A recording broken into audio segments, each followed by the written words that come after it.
Good morning. You can do better. Good morning.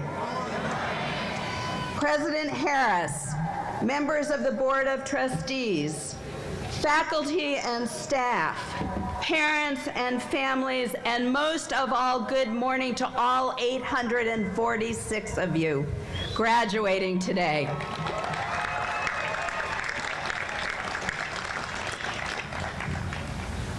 I am moved almost beyond words by having my life's work recognized by this prestigious university.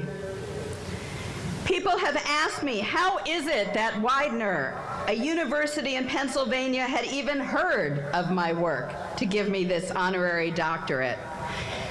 I've told them that when it comes to graduate training in sexuality education and sex therapy, you are the premier university in this country.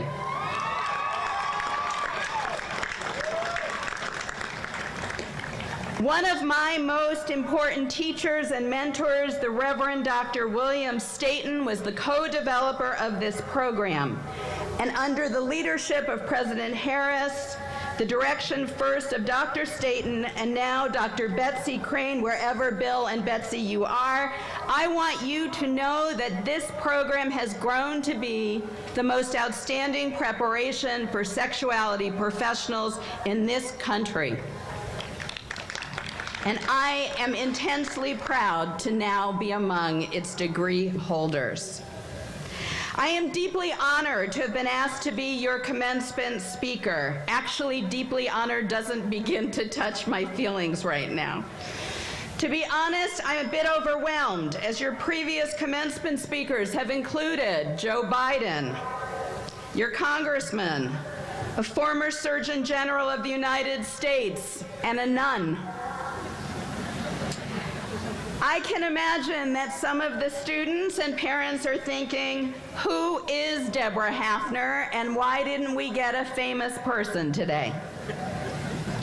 My mother and children who are here today, I think, have wondered that as well. It has been said that every minister and every rabbi, and Reverend Henderson might agree, that we really only have one sermon in us, and that every sermon we give is merely a variation. If I had to describe mine, it would be the title of the second sermon I ever gave, Life is Not a Dress Rehearsal.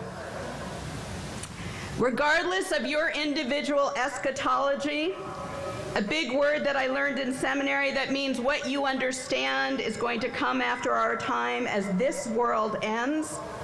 And actually, let me assure you that I'm pretty confident it's not ending next Saturday. We've all worked too hard.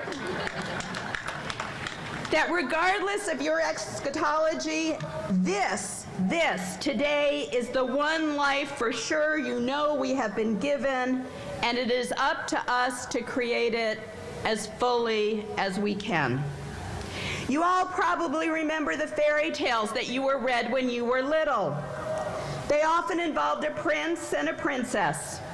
They met, they fell in love, they got married, and then they lived happily ever after. When I read those stories to my own children when they were little, I would change the ending. I would say they met, they fell in love, they got married, and it was a lot of work. I wish today that I could promise you happily ever after, but like marriage, life is both wonderful and a lot of work. Some of you may remember that Billy Crystal 1991 movie City Slickers. If you haven't, look at it on Netflix. It's about middle-aged men who go on a cattle drive for a vacation. Curly, the crusty owner of the ranch, says, "Do you all know what the secret of life is? This." Billy Crystal says, "Your finger?" And Curly says, "One thing. One thing, stick to it." So I thought about standing up today and saying to you, just one thing, and sitting down. Dr. Harris told me that one of your most successful commencement speakers he had ever heard was a young CEO of a company who stood up here and said, "I was only a so-so student at Widener. I graduated. I started a company. I've made millions of dollars. I retired at 35, and if I can do it, you can do it too." And he sat down, and you all stood up and gave him a standing ovation.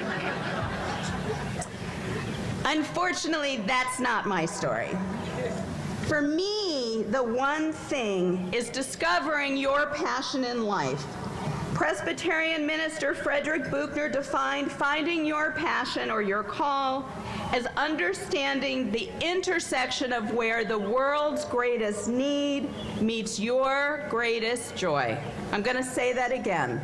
Finding where your greatest joy meets the world's greatest need. Sexuality education and sexuality in ministry have been my calling for 35 years.